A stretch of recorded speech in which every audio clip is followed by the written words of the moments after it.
Nama Anies Baswedan kembali muncul dalam bursa Pilkada Jakarta 2024. Wacana ini muncul pasca pernyataan resmi Partai Nasdem yang memberikan prioritas pada Anies untuk diusung dalam Pilkada Jakarta. Elektabilitas Anies di Jakarta dinilai masih tinggi dan bisa mengulang kesuksesan Pilkada tahun 2017 saat Anies berhasil menduduki kursi nomor 1 di Jakarta. Di sisi lain, rival Anies di Pilkada 2017, Basuki Cahayapurnama alias Ahok juga mencuat ke publik. Nama Ahok disebut masuk dalam radar PDI Perjuangan yang akan diusung maju dalam Pilkada Jakarta 2024. Meski saat ini PDI Perjuangan masih menjaring berbagai nama dan usulan yang masuk, namun Ahok dinilai memiliki peluang besar untuk diusung kembali di Pilkada Jakarta. Jika hal ini menjadi kenyataan, maka rematch Pilkada Jakarta tahun 2017 antara Anies dan Ahok akan terjadi lagi. Ya, jadi kita kan partai demokrasi yang berkarakter Indonesia, sehingga nama-nama itu diusulkan dari bawah. Kalau gubernur diusulkan dari DPC dan DPD partai, dan nama-nama tersebut sekarang baru proses ya penjaringan ya di tingkat provinsi untuk calon gubernur dan wakil gubernur. Nama-nama akan tersaring ya sesuai dengan usulan dari daerah-daerah yang mohon maaf belum bisa kami sebut nama-nama yang terdaftar karena masih melakukan proses pencermatan.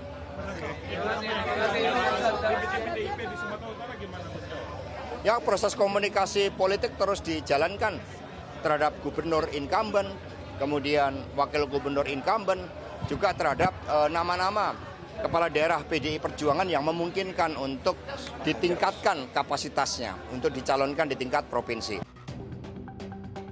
Menariknya, muncul juga wacana Anies dan Ahok dipasangkan menjadi calon gubernur dan wakil gubernur.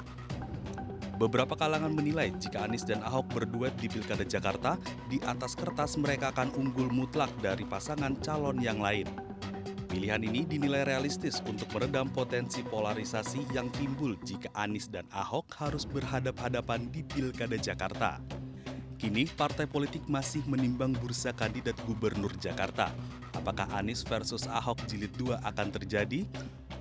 Waktu yang akan menjawab.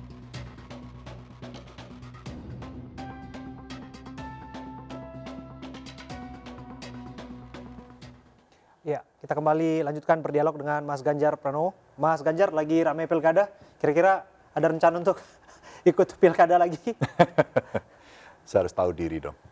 Saya pernah menjadi gubernur, artinya sudah ikut pilkada 2 kali. Terus kemudian capres, masa turun lagi. Enggak lah, kita kasih kesempatan mereka yang lain. Kita harus melakukan regenerasi dan memberikan peluang kepada yang lain untuk bisa mengekspresikan diri dalam mengelola daerah begitu. Ini ada istilah tahu diri, Mas Ganjar. Iya dong. Jadi kalau misalnya ada wacana Pak Anies kemudian maju untuk Pilgub DKI Jakarta, artinya yang memunculkan wacana itu nggak tahu diri? Enggak, kalau beliau mau dan berkenan sih boleh saja. Tapi kalau Anda tanyanya ke saya harus tahu diri. Apalagi saya sudah 2 periode waktu itu. Nah, itu yang pendidikan politik yang hari ini mesti menurut saya harus kita berikan juga kepada yang lain. Jangan-jangan nanti orang akan ngomong, ah Ganjar ini apa mau maju lagi di sana. Aku lihat wajahmu lu lagi gitu kan repot juga kalau itu dimunculkan di masyarakat. Ya. Tapi bicara soal bagaimana move on dari politik, Mas Ganjar sudah menyatakan sikapnya Pak Anies saat ini dalam wacana dan lain sebagainya. Mas Ganjar melihat wacana itu seperti apa sih? Bahwa Pak Anies disebutkan akan maju dalam Pilgub DKI Jakarta. Belum lagi ada nama Pak Ahok loh, Mas Ganjar. Dari rekan satu partai Anda, saya masih ingat Pak Ahok yang dalam beberapa kesempatan wawancara, saya siap endorse Pak Ganjar. Saya bela Pak Ganjar dan sebagainya. Oh iya, saya kenal dengan Pak Ahok cukup lama, pernah satu komisi, bahkan ketika beliau akan menjadi wakil waktu itu di DKI, saya berdiskusi berdua, ya. Saya masih memimpin komisi saat itu. Dia bilang, aku izin ya, kayaknya ini rekomendasi bakal turun hari ini.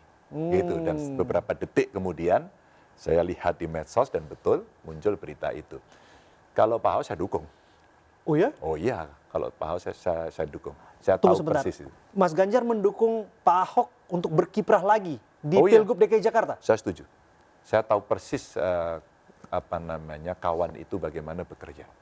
Saya tahu persis, ada ketulusannya. Ya ada beberapa koreksi mungkin terhadap apa statement-statement dia yang keras begitu. Tapi kalau untuk kerja dia serius. Kalau misalnya ada yang nyinyir bahwa mantan narapidana lain sebagainya, bagaimana Pak Ganjar? Mantan narapidana kan dia sudah menebus dosanya. Dia tebus dosanya, kalau kemudian itu sebagai sebuah hukuman, dia sudah ikuti hukuman itu dan dibayar sah. Daripada orang yang dituduh-tuduh nggak pernah dihukum, dia dihukum loh. Dan waktu itu saya kira ada orang yang sudah mengakui bahwa statementnya itu dipenggal-penggal. Betul. Begitu kan? Ya, dan itu menjadi pembelajaran. Saya kira publik sekarang mulai tahu kok siapa yang memimpin dan ada hasilnya, dan kemudian dia terjegal jatuh gitu, dan bagaimana hasil kemudian. Maka tiba-tiba orang memunculkan lagi. Ini kalau saya berpendapat tentang Ahok. Jadi kalau Ahok yang mau maju ya saya dukung, Mas. Luar biasa. Tapi bukan hanya nama Ahok, dari internal kader PDI Perjuangan. Ini bicara soal bursa ya. Kan masih jauh, pendaftaran juga belum dilakukan secara formal, penyaringan dan lain sebagainya. Tapi kita lihat dulu ada beberapa nama Mas Ganjar yang diisukan akan maju dari PDI Perjuangan. Bisa jadi maju dari PDI Perjuangan untuk Pilgub DKI Jakarta. Selain nama Pak Ahok, kita lihat dulu ada nama Bu Tri Risma hari ini ya. Kita lihat, nah ini dia, ini Pak Ahok dulu ya. Kalau Pak Ahok tadi Mas Ganjar mengatakan sudah siap berikan dukungan. Bu Risma bagaimana Pak Ganjar? Bu Risma juga punya pengalaman, apalagi beliau pernah jadi wali kota, terus kemudian sekarang menteri, pasti punya pengalaman yang cukup bagus gitu. Iya, termasuk tadi ada Bu Sri Mulyani dan Pak Andika Perkasa. Ada komentar? Masa? Kalau yang dua ini saya agak... Ya, namanya publik kan berharap-harap. Ya kalau publik berharap, narasi-narasi apa saja bisa muncul. Ini Bu Sri Mulyani sama Pak Andika, pasti beliau berdua harus ditanya dulu ini. Kalau yang ini saya tidak bisa berkomentar ini, karena beliau pernah pada jabatan yang sangat tinggi sekali. Luar biasa. Coba kita geser kepada satu isu ya. Menurut Mas Ganjar, karena kan di pilkada serentak ini akan ada juga Pilgub Jawa Tengah yang memilih suksesor Mas Ganjar di sana. Ada beberapa nama yang masuk dalam kandidat. Saya hanya menyoroti ada beberapa nama yang di internal PDI Perjuangan kita lihat. Salah satunya adalah Mas Bambang Pacul, Bambang Wuryanto, Ketua DPD PDI Perjuangan. Santer disebutkan akan maju. Dan kemudian kita juga lihat ada Mas Hendrar Prihadi, mantan wali kota Semarang. Komentar Mas Ganjar? Iya, banyak sekali sebenarnya. Kalau Mas Bambang Pacul, dia ketua DPD, ya, orang Jawa Tengah, pernah jadi DPR RI, saya kira dia punya kualitas untuk itu. Mas Hendi sekarang selevel menteri, ini kepala LKPP dan menjadi wali kota 3 periode saya kira dia. Karena waktu itu periode pertamanya beberapa waktu. Jadi 2 periode plus lah ya, cukup berpengalaman. Sebenarnya banyak sekali kalau di PDI Perjuangan itu teman-teman kepala daerah. Kepala daerah di Jawa Tengah itu hampir semua juga punya kualifikasi untuk termasuk di jajaran Pemprov Gubernur Jawa Tengah juga ya, di Pemprov Jawa Tengah juga ada beberapa nama yang santer diisukan ya Pak Ganjar? Kalau dari birokrat saya belum melihat. Kalau dari birokrat saya belum melihat ya, kecuali... Malah belakangan ada nama Pak Kapolda ya, Pak Ahmad Lutfi kalau juga. itu kan tidak dari Pemprov ya, bisa jadi mungkin Pak Kapolda mau maju, tapi sekarang masih Kapolda, apakah dia nanti mau mundur atau tidak. Tapi saya juga sudah lihat gambarnya banyak itu. Mungkin mau maju gitu. Nah, kira-kira Mas Ganjar, sebagai seorang yang memimpin Jawa Tengah 10 tahun lamanya, 2 periode, apa yang harus dibereskan oleh suksesor Anda? Kalau saya hanya 5 saja, 5 poin saja. Kamu mesti punya integritas, anti KKN, itu artinya satu, transparan dan akuntabel, punya nilai itu dan itu mesti dipegang.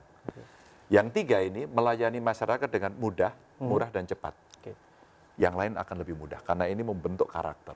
Maka kalau dia punya integritas, ya dia anti KKN, terus kemudian dia bisa melayani masyarakat dengan gampang menggunakan multi platform gitu ya. Dan itu tentu saja akan bisa membantu masyarakat.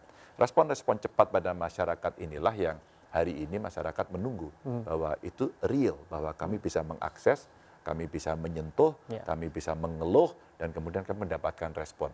Dan saya kira itu menurut saya menjadi dasar utama yang mesti ada. Terima kasih Mas Ganjar Pranowo sudah hadir dan berbincang bersama kami. Sukses untuk Mas Ganjar dan langkah politiknya. Saya mengutip satu saja Mas Ganjar, John F. Kennedy, mantan Presiden Amerika Serikat mengatakan, jangan tanyakan apa yang negara berikan kepadamu, tapi tanyakan apa yang kamu berikan kepada negaramu. Kalau Mas Ganjar memberikan dirinya untuk menjadi oposisi dan mengkritisi pemerintah, kami apresiasi dan itu adalah langkah yang memang harus diambil untuk kemajuan negeri. Terima kasih Mas Ganjar Pranowo. Saya Abraham Silaban pamit. Terima kasih. Sampai jumpa.